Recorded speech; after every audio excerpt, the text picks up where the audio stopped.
Leksiyelerimizden devam hürmetlik vatandaş. Bugün çislak 2021 2. ayının 24.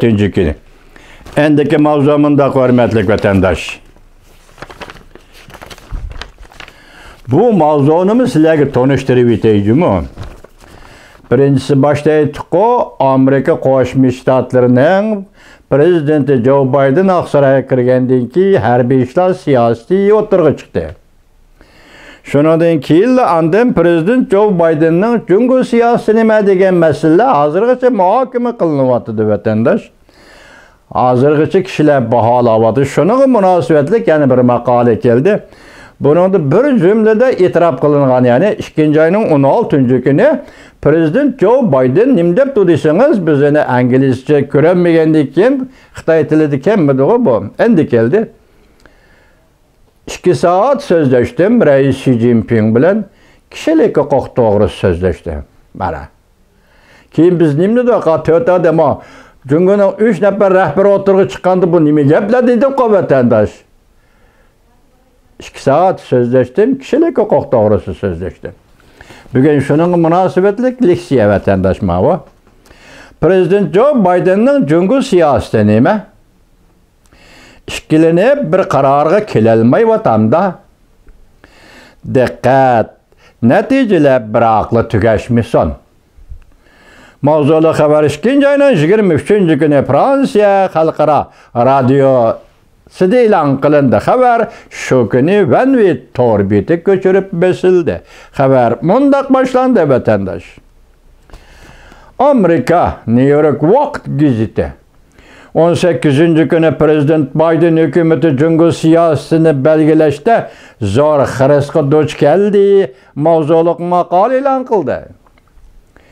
Prezident Biden'ning jungo siyosati Amerika davlat ichida har soha kishilarning zo'r darajada diqqat qilishini keltirib chiqardi. Gerçi New York Vaqt gazeti Prezident Joe Biden'ning jungo siyosatini bor kuchi bilan oqlagan bo'lsa-mu, lekin atalmış intayin zo'r xiris Amerika'da iki partiya, yani Demokratlar Partisi ve Cumhuriyetçiler Partisi meydanını maslaştırıp jungo to'g'risida ortak tunuşqa kelgan edi. Allaqachon kelib bo'lgan edi. Xuddi New York Vaqt gazeti ko'rsatgandek. Prezident Joe Biden hukumati mundaq bir uchurni tarqitishga, yani garchi yangi hukumatning ichida ko'plagan kishilar Prezident Obama hukumatiga tonish chiroyli didorni ko'rsatgan bo'lsa-mu, lekin jungo siyosatining 10 yil burungi holatga qaytib kelolmaydiganligidan iborat uchurni yetkazmoqchi bo'ldi. Burungi tirishchanliklar Prezident Joe Biden hukumatining jungo siyosatini belgilashning eng zo'r xirasga duch kelganligini ishora olmadi. Navbatda Washington Beijing bilan bo'ladigan har qanday munosabatni mutlaq ziyonliq deb qaraydi. Ma eg'ir gapga vatandosh.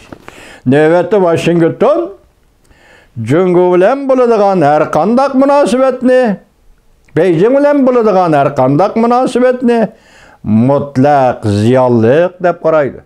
Xato tarjima qilib olmagandim mana, bu qaltis gap ekan bu. Jumladan Cumhuriyetçiler Partisi Davlat Majlisi a'zolarini o'z ichiga olgan Prezident Joe Bidenning siyosiy raqiblari Prezident Joe Bidenning maslahatchilarining bayonotlarini inchkilik bilan kuzatib, sobiq Prezident Trumpning jungo qaratgan jazolash tadbirlarini og'dirishni maqsad qilgan tirishchanliklarni va jazolash tadbirlari, jumladan tamojna beji va texnika eksport qilishni cheklash qatorliq jazolash tadbirlarini og'dirishni maqsad qilgan urinishlarni qattiq tanqid qilishga tayyorlandi. Amerika davlat ichida jumla bak uzun jumla ekan, kechiringlar meni vatandoshlar. Prezident Joe Biden 2. ayının 16. günü bunda ko'rsataman. Men bosh dedim-ku.